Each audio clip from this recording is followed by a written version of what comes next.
Thank you, Prof. Molweni, Prof. Thank you. No, I think the three presenters spoke very well, from the ambassador to Ben and Diego. But what is more interesting to know, from three of them, they can choose who answers the question. Given the fact that you see how organized the interfaith G20 forum, what is your take in bringing it as part of the engagement groups? That means you just increase it by one, then it's 14. It's not a difficult thing to do, just one. And given that you now know, because you are here, you see it's a very well-organized machinery, but also because of the work that religion and generally the interfaith plays in the building of a sustainable, equal, and society where there is solidarity. So everything that is said there, that is what this platform is doing. But I must say, I appreciate, Prof, the fact that there is this concept of taking G20 to the people. There's no better than that, and welcome for that, Diego, and yourself, Ben. Thank you very much. Thank you. No, I'll come back to you. Let me just finish. Oh, the name is Masi Zole. If you forget it, just say Masi. Sorry, they're battling with the speaker. It's not the mics, it's the speaker. They will fix it soon. Okay, good morning, everyone. Thanks, Chair. My name is Mohammed Harun. I'm the head of office of the Deputy Minister of Social Development. Having said that, I would like to just comment quickly. I know that you described our ambassador's speech as inspirational, which is great. I think idealistically, when it comes to peace and security, I think all of us would like to achieve those. Unfortunately, we live in a treacherous world where the Zionist state of Israel has been massacring, committing genocide. So we must just keep that in mind, because some people claim to be of a faith, but there's a problem with that. But I'm just commenting, using that as a platform because it's also affecting our continent in a very deep way. And perhaps I should just add that we should make a distinction between Zionists and those of Jewish faith. There are Jewish faith communities. There are those who are for peace, who are for security, but their voices go on deaf ears. Having said that, let me quickly just ask our second presenter, Mr. Joubert, pertaining to the tracks. I was just wondering whether there are more than those two tracks, because I think when we talk about the financial and the other, one asks the question, where is the political track? Because we operating in a geopolitical landscape that is very problematic. I mean, ourselves as a country, we came into clashes with Rwanda, for example. So there are these sort of dimensions. The last point I want to make, just in terms of your presentation, and perhaps it touches on Matiajo's presentation as well, and the World Bank and the IMF, they should have been reformed a long time ago. But Africa as a continent, we've always been kept out, and we're still being kept out, despite the fact that we have much to offer. But sadly, and I describe this in a very grotesque way, we have been raped, literally and figuratively, as a continent, our wealth, and so forth. And I think we just need to factor these elements in mind, so that at least we know that we need to be on the same page and work together as G20. And as you rightly indicated, some G20 countries wouldn't want to listen to what we have to say, but we need to force ourselves, voicing our feelings and our emotions in a way that based upon our experiences. And you and I know that we have really gone through apartheid. In the post-apartheid period, that shadow of apartheid still operates and functions in different ways. Thank you very much. Thank you for that commentary. Thank you. Thank you very much. Gareth Stead from Every Nation Churches, Southern Africa. I'd like to direct a question to Ambassador Mmusi Hailu. Thank you very much for your talk and for being here. My particular area of interest, as far as the IF20 is concerned, would be the mediation of interreligious conflict. And in South Africa, in recent years, unfortunately, we have not had the best of reputations when it comes to xenophobia. We've had communities react very negatively, very xenophobic. And as religious leaders, we've often moved into that space. We've trained thousands of community mediators. In fact, the xenophobic outbreak of 2008 was probably one of our very worst, where there was the loss of life. And it was religious leaders, not the government, but religious leaders working in cooperation with the government that was able to resolve the crisis, support reintegration efforts. I mean, it was churches, mosques, and other places of worship that opened their doors to 20,000 displaced foreign nationals, fellow African citizens in Cape Town alone. Similar efforts in Johannesburg, Pretoria. So therefore, my question is, in the working groups or the IF20 part of the social tracks leading up to the G20 summit, is there work being done on interreligious conflicts on the African continent? The fact that Africa is hosting G20 is significant. As much as the Gaza genocide and the Ukraine conflicts are getting global attention, we really must put the attention on the African continent. We have hotspots in Nigeria with Boko Haram, in the Central African Republic, from your own region, sir, multiple nations in the East Africa or the Horn of Africa that needs a spotlight on it. But I think if we can, so the question is there work being done? Is something planned?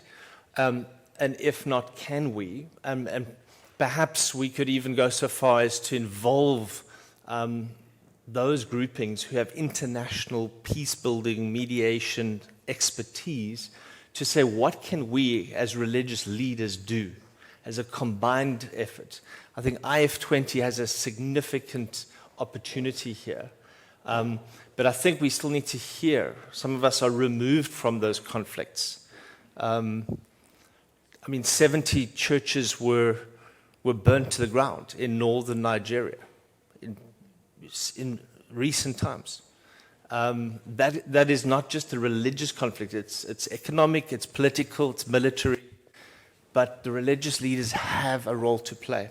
And I think if we could be proactive about what can people do in those conflict zones, perhaps we could come up with some very constructive momentum and outcomes. And even if it is the networking and the gathering together of those leaders for solidarity, it would be much appreciated. Thank you. I want to suggest that when you ask a question, don't describe it. Just be spot on.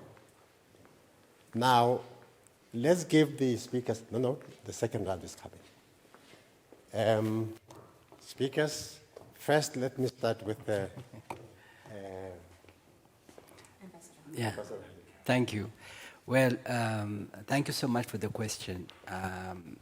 I would say yes, G20 Interfaith Forum deliberately taking into consideration on the role of religious leaders and also traditional leaders to solve such kind of problem in all our programs. We have plenary session and concurrent session, and usually we include on the role of faith communities and religion leaders to counter hate speech, xenophobia, and to promote peaceful cohabitation and national cohesion. We have that, and always recommendation being made. Just to give you an example, in the 2 weeks conference that concluded in Addis Ababa, Ethiopia, which I mentioned in my address this morning, we invite deliberately the Imam and the pastor from Kaduna Mediation Interfaith Center. You may know them, Pastor James Way and Imam Ashafa. They are the beacon of reconciliation. Both, they set out to kill each other. In the process, one lost his hand. Now they set a good example, being a healing force in the community, not only in Nigeria, but Africa and the rest of the world. So, in fact, one of the main purposes of the G20 Interfaith Forum is really to bring moral and spiritual dimension and also to bring the voice of faith communities, traditional leaders, and spiritual groups, and indigenous wisdom on how to resolve the conflict and the tension, and in fact, preventing also. We are focusing more on the prevention diplomacy. It's with this in mind, we focus celebrating the Golden Rule, because as you have seen from the poster, reciting from the different holy books, the basic teaching of all religion is treat others the way you want to be treated. So the problem is politicization of religion, politicization of ethnicity. So you set a good example here in South Africa, how the religious leaders intervene in resolving the xenophobia situation. So yes, we do have that, and there is always room for improvement, but in all the events that we are organizing in Africa and the rest of the world, especially in relation to G20, we do that. And the other one is the United Religions Initiative, which I have a privilege of serving as regional director for Africa and to the African Union and to the United Nations. Again, we are deliberately working on how to work together to make, one, address the problem of religiously motivated violence, and how faith communities and religious leaders using the health approach can solve this problem. And we are even introducing peace education to be included in the school curriculum, starting from kindergarten, value-based education to be included in the school curriculum as part of preventive mechanism, as part of restoring human dignity, family value. So it's been addressed, and definitely we will share more in detail. We'll be happy to give you the contact. Thank you. Thank you so much. In fact, the way you frame the question, it takes the local environment, the continental environment, and the global environment, which is precisely what the G20 is all about. Sorry, David, he's just going to respond quickly. Okay. Oh, thank you. So I'm Professor Peter Francois, University of Oxford, and also part of IF20, so I'm the co-chair there together with my colleague Nick Miller on the freedom of religion or belief subsection. I just want to comment on that, in addition to what the ambassador also said. As you know, the IF20 is undergoing quite a bit of change at the moment, and the change is partly driven by how can we contribute more to longer-term impact, right? Because one of the dangers of moving for 1 year from country to country is that a lot of the conversations are not carried through. So conflict resolution and the role religion and faith plays into that will come much more to the fore of what we are doing. So your point is very valid, and I think that will be or is already been taken up in the way we look at IF20. In addition, actually, it's been more or less a constant theme, especially through the work of one of us, Dr. Rachel Miner of Bellwether International, who's organized virtually every year in all the countries panels on conflict resolution and the role religion plays in it. So it's building upon that and teasing how we can have a more sustained conversation.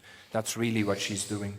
And for example, when Nick and myself co-organized a workshop in Cape Town on the topic, as you all know, because you were here yesterday, on indigenous rights and traditional peoples and so on, we found it very important that Rachel was there. So again, she spoke very much to those aspects on conflict. So I think what I'm trying to say is it's been on our radar in a sustained way, and it will actually increase in the years to come. Thank you. Thank you. Maybe also I would like to add,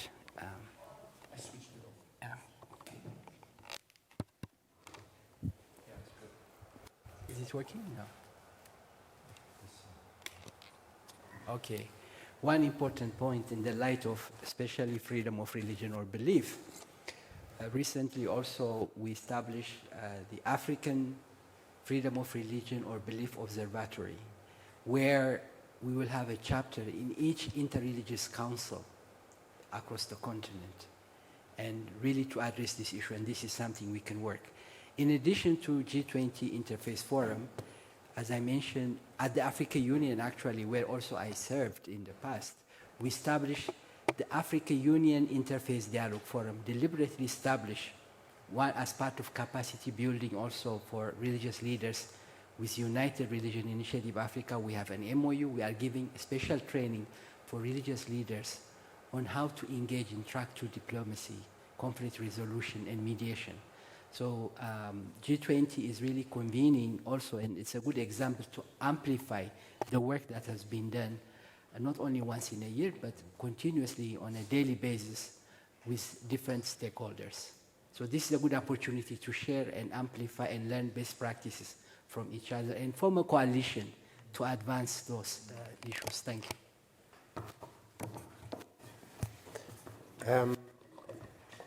Let's get to the second round, maybe the last one.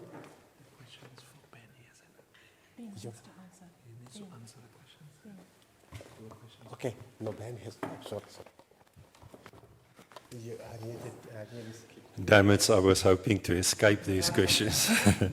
I will also give to Tiago after I've spoken. I think was from the SABC is relevant in terms of how is civil society, if I understood your question correctly, how does civil society then interact with the finance track? It's a very valid question. And I cannot really speak to that because I'm coordinating the Sherpa track, where I know we engage with everyone. I know the finance track is doing important work. We mentioned in my presentation, I mentioned, for example, the panel on the review of the cost of capital. And in that exercise, they are looking at all the role players in capital, you know. So I'm sure there's some engagement.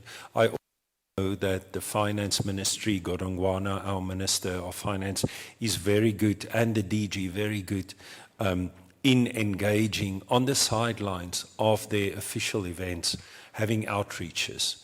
So I'm sure there is some level, but I cannot speak in detail to that. Maybe Tiago can help us there.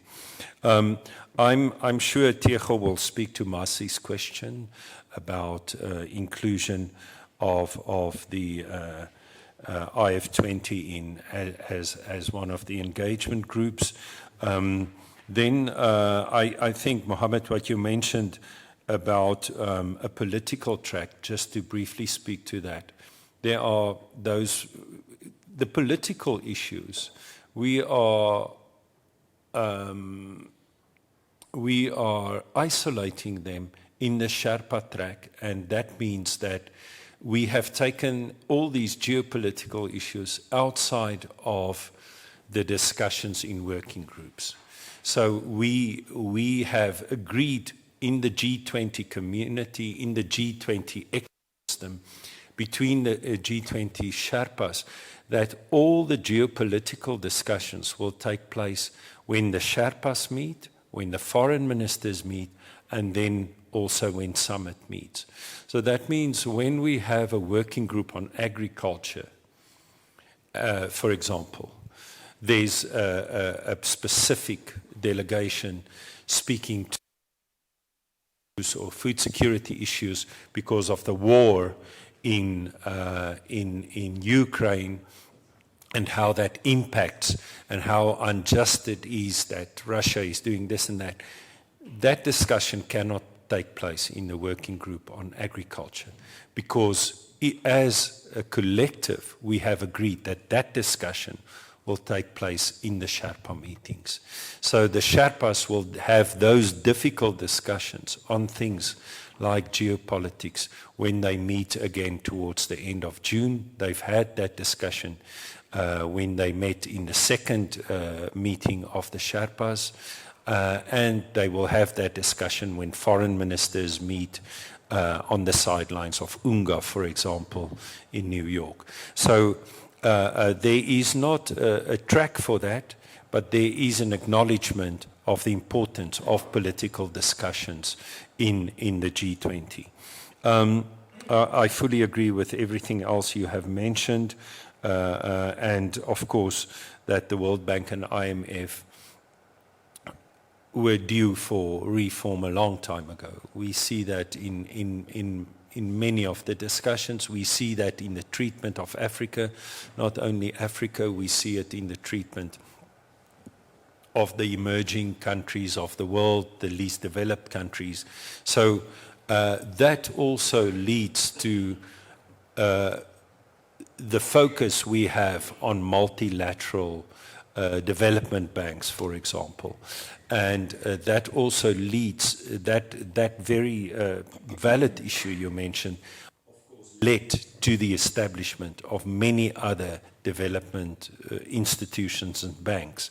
In BRICS, we have established the new development bank, which is a bank of the BRICS for emerging countries and addressing the issues that cannot be addressed in the World Bank and IMF, for example. So that is what I wanted to mention. I think those were the issues more or less directed to me, but Tiago can continue. Thank you very much.